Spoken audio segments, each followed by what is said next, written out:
When you think about World War II, your mind probably jumps to the big battles, the famous generals, right? But the war was this enormous machine, and it took countless people doing incredibly dangerous and crucial jobs that we just don't hear about. Today, we're going to tell one of those stories about a man whose war wasn't fought with a rifle, but on the railroads of a completely shattered Europe. So let's start with a term you've probably never heard before, a Gandhi dancer. This was basically American slang for the guys who did the absolutely back-breaking work of building and fixing railroad tracks. And in a war, a job like this was everything. It was how you moved troops, food, ammo. The entire war effort ran on these rails. And this is where the man at the heart of our story comes in, Raymond Roland. After he was drafted, this became his world. In his own words, he was the sergeant of a gang of these Gandhi dancers, in charge of 16 men whose job it was to rebuild the very lifelines of the war.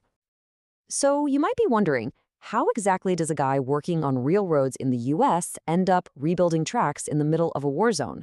Well, let's follow his journey, from the moment he was drafted all the way to his deployment in Europe. So check this out. This timeline lays out his entire service. He gets drafted around 43, maybe 44, goes through all this specialized railroad training across the states, and then boom, he lands in France.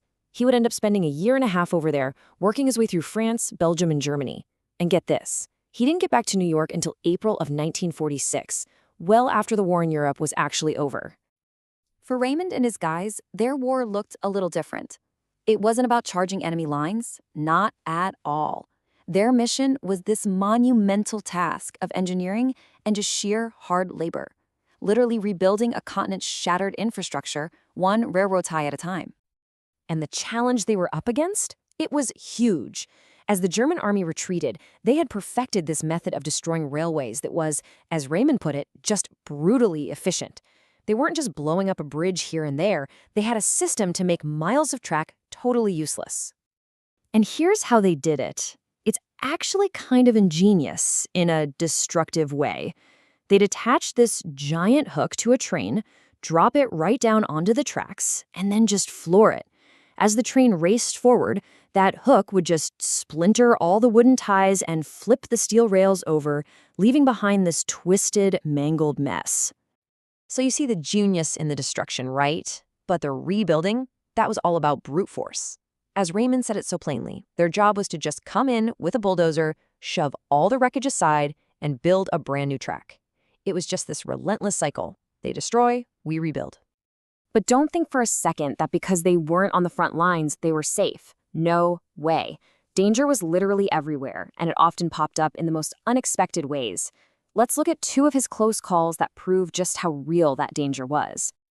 Okay, this first story, it all comes down to a simple choice. An officer, a lieutenant that frankly the guys weren't too fond of, asked Raymond if he wanted to tag along on a trip up near the front.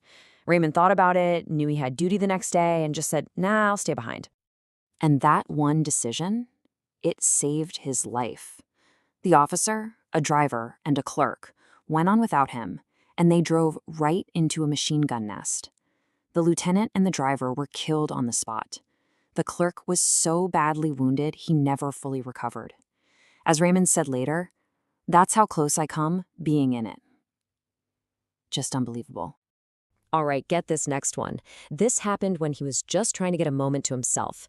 They were out working on a line in the woods, and he stepped behind this little cement wall to, relieve himself in private.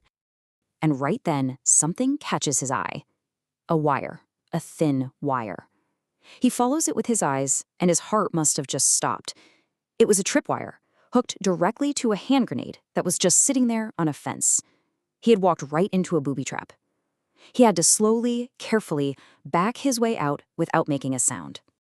So we've talked about the physical dangers. I mean, machine guns, booby traps.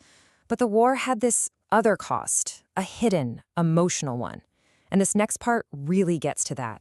It's the story of his good friend, and it shows the huge gap between what families were told and what really happened. This is just, wow, look at the difference here. The official story sent home to his friend A.C. Harvey's family was that he died in an accident. A bridge collapsed while he was moving a bulldozer. It sounds tragic, but clean, impersonal. But the real story? His buddy told Harvey's sister the truth after the war. He was killed in battle by an enemy soldier with a bayonet. It's just a gut-wrenching reminder of how the brutal realities of war were often hidden from loved ones back home.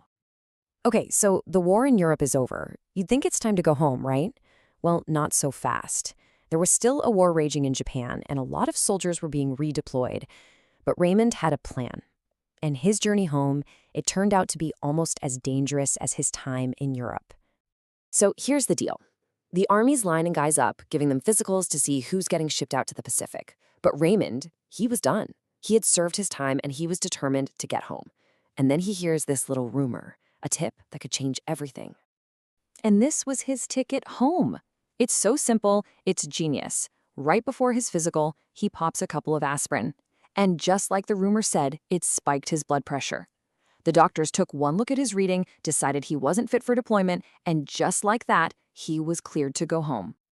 But you won't believe this. The danger wasn't over yet. Not even close.